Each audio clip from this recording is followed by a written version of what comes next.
चलो बच्चा, अभी हम स्टार्ट कर रहे हैं एग्जाम्पल 1। जो एग्जाम्पल 1 है इसमें इंफॉर्मेशन क्या दे के रखा हुआ है, तो इसमें इंफॉर्मेशन रखा हुआ है show that each angle of rectangle is right angle. तो बच्चा ये सम सॉल्व करने से पहले मैं एक छोटा सा पॉइंट आपको बोल रहा हूं कि आपको पता है टोटल पैरेललोग्राम हम बोलते हैं। पैरेललोग्राम बोले तो हम तीन चीज कवर करेंगे अभी के लिए समझने के लिए। पहला है सपोज हम लेते हैं रेक्टेंगल, दूसरा है स्क्वायर और तीसरा है रोमन। तो यहां पे जब हम रेक्टेंगल की बात करें बच्चा तो बहुत सिंपल आपके माइंड में आना चाहिए कि सर ये ऐसा पैरेललोग्राम है जहां पे ऑपोजिट साइड क्या होगी, पैरेलल एंड इक्वल होगी। दूसरा, इसमें ऑलवेज बोला जाता है कि एक एंगल 90 डिग्री होगा, एक एंगल। बाकी का आपको यहां पे प्रूव करना है कि क्या है, बाकी के सारे एंगल राइट एंगल होंगे, ऐसा प्रूव करना है। समझ में आ रहा है? अब ये प्रॉपर्टी आपको नहीं पता होगी कि एक एंगल ऑलवेज राइट एंगल होता है तो बच्चा आप सम सॉल्व नहीं कर पाओगे। तो हम सबसे पहले स्टार्ट करते हैं, जो फिगर ड्रॉ करते हैं। क्योंकि ये रेक्टेंगल है तो इसका एक एंगल तो 90 डिग्री होने ही वाला है, तो ए बी सी डी, और ये हम ए को हम मान के चलते हैं कि ये 90 डिग्री है। चलो तो स्टार्ट करते हैं बच्चा। तो गिवन में सबसे पहले आप बोलोगे, गिवन में सर लिखेंगे A B C D is a rectangle, rectangle in which angle A is equal to 90 degree.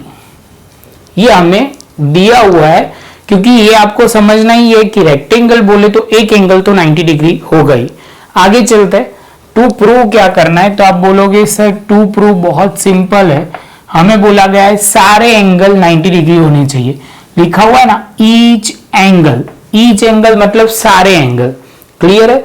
चलो तो हम लिख लेंगे angle B is equal to angle C is equal to angle D is equal to 90। ये step भी आपको clear हो गया। अब बच्चा सबसे पहले पैरेललोग्राम, क्योंकि एक रेक्टेंगल जो है वो पैरेललोग्राम ही होता है, तो वो हम पहले लिखते हैं, उसके बाद हम आगे चलते हैं प्रूफ में। A rectangle is a parallelogram in which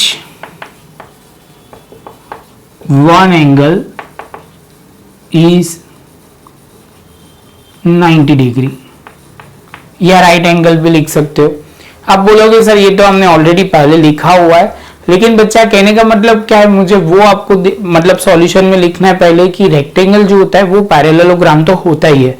जैसे ही हम लिखते हैं तो इसका हम क्या यूज कर सकते हैं, तो यहाँ पे angle A is equal to 90 करके हमने लिख दिया, और यहाँ पे लिख देंगे गिवन में हमने ये इंफॉर्मेशन लिखी थी। तो ये पॉइंट आपको क्लियर हो जाएगा।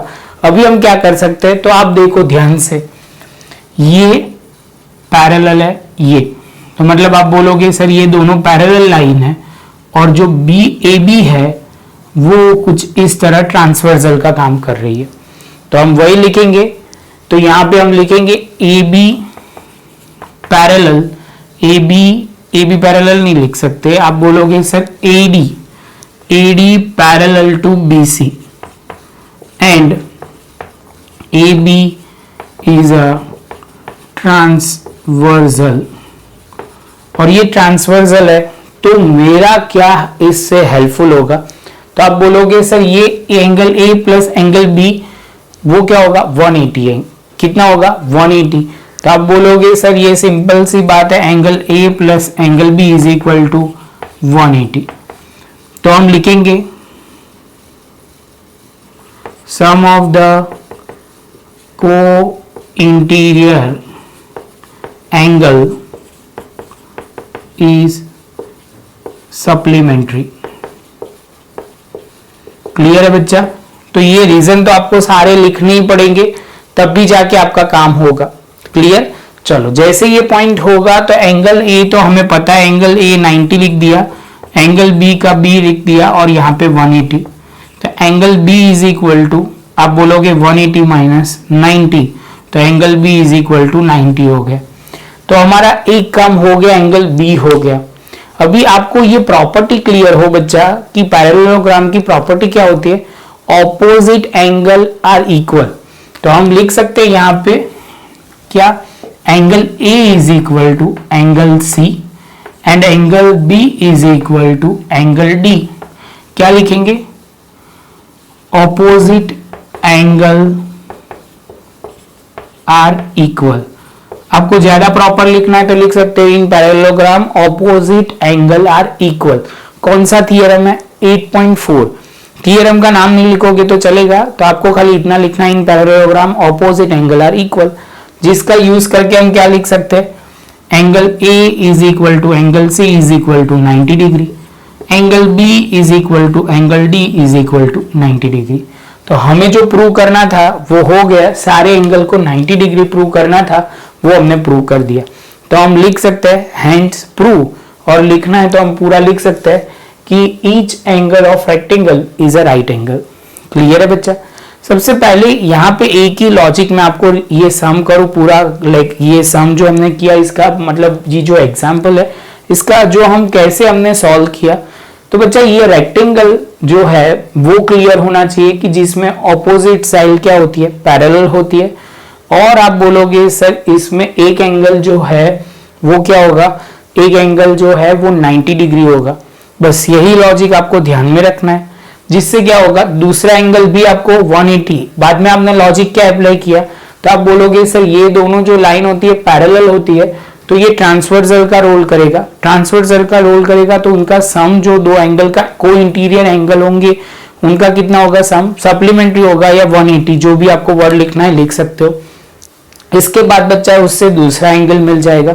इसके बाद बच्चा हमने क्या लॉजिक अप्लाई किया कि एंगल ए जो है वो एंगल बी के इक्वल होगा। आप बोलोगे सर ये क्यों कर रहे हो, क्योंकि बच्चा हमने अभी दो ही पॉइंट सॉल्व किया, एंगल ए तो दिया हुआ है, एंगल बी 90 डिग्री किया, तो अभी इसके सामने जो ऑपोजिट है वो एंगल डी है, एंगल ए के ऑपोजिट है एंगल सी, ये दोनों को हमें 90 डिग्री प्रूव करना है। तो हमने क्या लॉजिक अप्लाई किया, in parallelogram opposite angle are equal. तो ऑपोजिट एंगल आर इक्वल, तो हमने यहाँ पे लिखना पड़ेगा in parallelogram opposite angle are equal. तो हमने एंगल ए के ऑपोजिट लिखा सी, एंगल बी के सामने लिखा ऑपोजिट एंगल डी। जैसे ये हो गया हमने इसको इक्वल करके 90 डिग्री में लिख दिया। इसके बाद हम लिख सकते हैं in rectangle all angle are 90 degree या राइट एंगल। क्लियर है बच्चा, बहुत सिंपल है, बस स्लो एंड स्टडी प्रॉपर लिखते जाओ, नोट्स बनाते जाओ तो पूरा पॉइंट क्लियर हो जाएगा। तो बच्चा यहीं हम लेक्चर खत्म करते हैं, इसके बाद हम डिस्कस करेंगे एग्जाम्पल 2। वीडियो अच्छा लगा हो बच्चा तो लाइक शेयर सब्सक्राइब जरूर करें। मिलते हैं नेक्स्ट लेक्चर में नए एक सम के साथ।